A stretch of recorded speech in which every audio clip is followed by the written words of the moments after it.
le premier visage, c'est celui du nouveau président d'Argentine. Et oui, Javier Milei, l'économiste et politiste d'extrême droite, qui a donc remporté le second tour face à son rival centriste, 55% des voix contre 44. Nouveau président ultralibéral, admirateur de Donald Trump, qui a d'ailleurs reçu ses félicitations. Je suis très fier de toi. Voilà, message de Donald Trump au nouveau président argentin. Alors on a quelques images qu'on va vous montrer tout de suite, parce que tout à l'heure on parlait de la drogue éventuellement qui circulait dans certains milieux politiques. Là, à mon avis, elle circule aussi en Argentine. Quand on voit les images de ce candidat, il était encore candidat à ce moment-là, est devenu président. Il veut supprimer je ne sais combien de ministères. Est-ce qu'il est d'extrême droite? Tiens, je profite de votre présence, monsieur Jacobelli. Alors, ne l'étant pas moi-même, pas un mouvement d'extrême droite, j'ai alors lui mal à non le plus. qualifier. Mais écoutez, c'est très étonnant, il faut être très clair. Bon, le peuple argentin est souverain, il a choisi son président, mais en tout cas, nous, on ne se reconnaît pas du tout. Il veut supprimer, je crois, le ministère de l'Éducation, il veut une économie ultra-libérale adossée aux États-Unis. Enfin, c'est pas du tout le même programme. Bon, c'est étonnant, mais c'est une démocratie, les Argentins ont décidé. C'est peut-être les électeurs, finalement, qui prennent de la drogue. Louison. Ça doit se trouver. Je pense qu'ils en prennent pas mal, même. Mais non, moi, je trouve qu'on dirait un sketch de Groland, mais en vrai, c'est flippant. Ce type est flippant, les cheveux, tout, la tronçonneuse. Enfin, il y a... Il y a des cauchemars à faire. Faut pas non plus trop s'en moquer, en fait. Non, il mais est le symptôme de quelque chose, en fait, qui se flippant. passe en Argentine et dans beaucoup de pays du monde.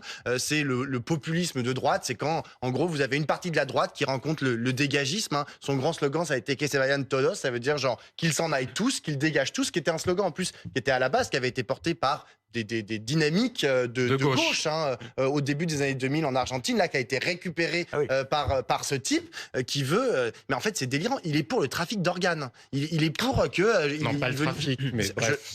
le marché d'organes, enfin, je sais pas, même pas comment on peut dire. Vous allez réussir à le défendre. Ouais, c'est ça. Ah non, mais je pense qu'il faut regarder les électeurs dans ces cas-là. Parce que ce qui est intéressant, c'est les électeurs. Ce qui est intéressant, c'est la réalité argentine. La réalité argentine, c'est que c'était un des pays les plus riches au monde jusqu'en 1950 et que c'est un pays qui s'est effondré depuis, que le populisme, pour le coup, de gauche, a ruiné le pays avec le péronisme et la génération des Kirchner, la dynastie des Kirchner, épouse et mari, qui ont continué à ruiner l'Argentine. Et oui, mais prenons-les au sérieux. Prenons-les au sérieux, parce que cette espèce de folie, figurez-vous que c'est un avantage politique. On l'a vu avec Boris Johnson, on l'a vu avec Donald Trump. Ne croyez pas que les Américains soient idiots, qu'ils soient aveugles. Ils voient bien que Donald Trump est misogyne, qu'il est dans un certain nombre de sorties. Lui, il est adepte du raciste, triolisme. Il a 5 chiens issus du clonage de son chien préféré. Moins grave que d'être misogyne et raciste. Oui, mais quand même. il fait bien ce qu'il veut de sa vie. Oui, mais... ça, pour le coup. Enfin, quand même. Oui, mais Laurent, ce que je veux vous dire, de ce type-là, Laurent, ce qu'il faut retenir, extraordinaire. mais bien sûr, mais ce qu'il faut retenir de ça, c'est qu'il y a beaucoup d'électeurs dans un certain nombre de démocraties qui considèrent que l'État profond, que la mondialisation font que quoi qu'ils veuillent, quoi qu'ils demandent en matière d'insécurité ou d'économie, ils ne l'obtiennent pas. Et donc celui qui est dingue est perçu comme celui qui est capable de se payer l'État profond. C'est celui qui est capable de faire bouger les lignes. Alors, regardez les cheveux de Boris Johnson. Et c'est ce qu'a fait Perron. Regardez les cheveux de Trump. C'est ce qu'a fait Perron et Kirchner pendant... Au début, écoutez, ils sont restés peut-être trop longtemps. Je vous propose de passer à quelqu'un de plus sage qui, lui, a perdu une présidentielle. Ça se passe au Libéria. Il a perdu, Georges Weah, et il a admis sa défaite donc à la présidentielle, l'ancienne gloire du PSG, qui n'enchaînera donc pas avec un second mandat, Laurent. Oui, mais c'est quand même à souligner. Moi, j'ai quand même choisi Georges Weah parce que c'est quand même pas si commun, surtout quand le score est de...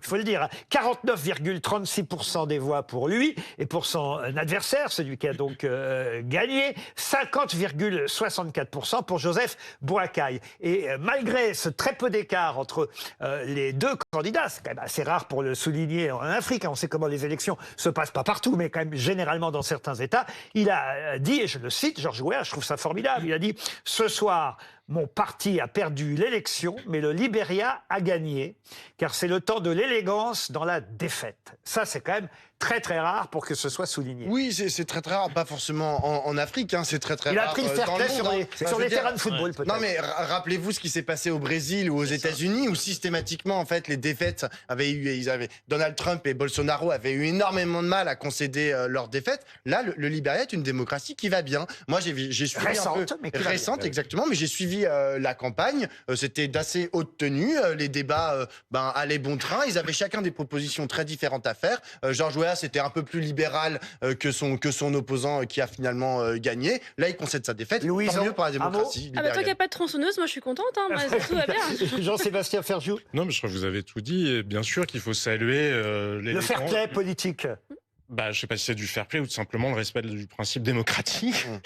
Donc, je crois pas que ça relève du fair play. Mais Ça si, parce relève que de la culture mal- démocratique. Certains ne respectent pas. Parce qu'ils ne respectent pas la démocratie, mais c'est au-delà ou un cran au-dessus, à mon sens, la démocratie. Là où vous C'est avez le raison, simple- c'est que ce soit le bizarre de simple devoir le fair play. souligner. Voilà, mais Non, mais vous avez raison, parce que malheureusement, on sait qu'en Afrique, ça n'est pas toujours le cas. Le Libéria est un pays qui a vécu des guerres civiles Pas qu'en absolument Afrique. Hein. épouvantes. Bien sûr, vous avez raison aux de le États-Unis, souligner. Aux États-Unis, vous au l'avez Brésil. rappelé. Non, mais vous avez raison de le souligner, Pablo. La différence étant que parfois en Afrique, les divergences se font malgré tout aussi sur des critères d'appartenance tribale ou ethnique qui rendent plus difficiles les élections parce que certains, quand ils perdent, ont l'impression qu'ils auront tout perdu.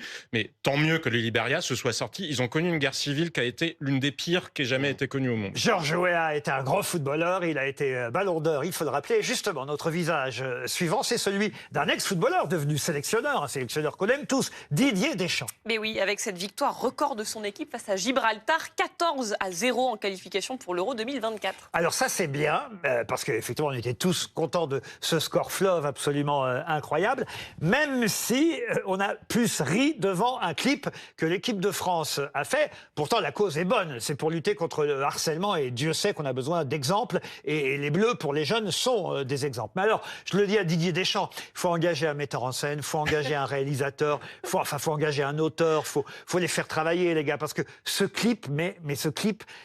On ne peut pas s'empêcher de rire alors que le sujet est grave, le sujet est sérieux, le sujet est important. Sur le fond, on est d'accord. Mais alors sur la forme, regardez.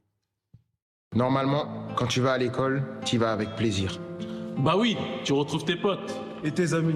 Tu discutes avec eux, tu t'amuses, tu rigoles. Bon, tu vas en cours aussi pour apprendre avec tes profs. Et pour passer tes interros. En tout cas, tu ne vas pas à l'école pour être malheureux. C'est clair, tu ne vas pas à l'école pour qu'on se moque de toi. Pour te faire insulter, te faire frapper. Tu ne vas pas à l'école pour te sentir seul, triste. Il y a les réseaux sociaux aussi. Franchement, c'est pas mieux. Que ce soit sur les réseaux sociaux, en classe, dans la cour, en sport, le harcèlement, c'est inacceptable. Si tu es victime d'harcèlement, n'aie pas honte, ne garde pas ça pour toi. Nous, on te soutient. Et crois-moi, on n'est pas les seuls. Il y a plein de gens qui sont là pour t'aider. Tes amis, ta famille, tes profs.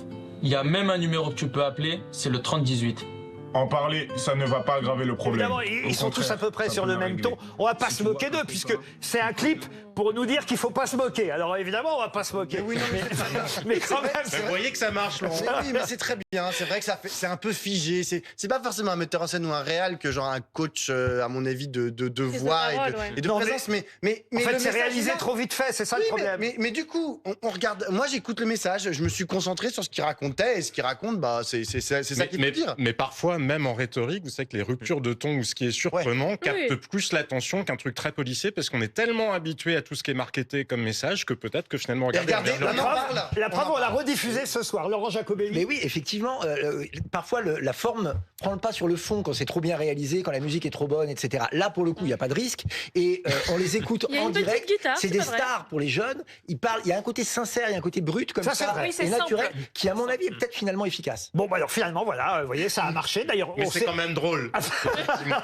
On s'est pas trop moqué, juste un peu. Et c'est vrai que la cause est bonne et c'est ça qui est important. Le fond plus que la forme.